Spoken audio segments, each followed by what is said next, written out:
If you want to enable the screen auto rotate feature on your iPhone 16, 16 Pro, Pro Max, and the Plus, so in this video I will show you how to do that.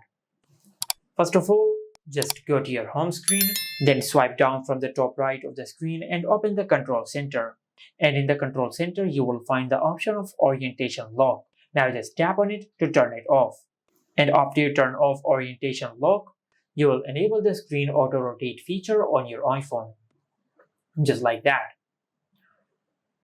Now, if you cannot find this icon in your control center, then just simply open the control center and tap and hold on the empty space on your control center. Tap on Add a Control, then in the search bar just search this. And tap on Orientation Lock. And after you add Orientation Lock in your control center, then tap on the empty space on your control center to save the changes. Now, if Orientation Lock is enabled, just tap on it to turn it off.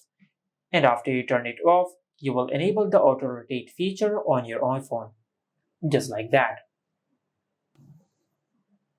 And this is how you can enable screen auto rotate on the iPhone 16, 16 Pro, Pro Max, and the Plus.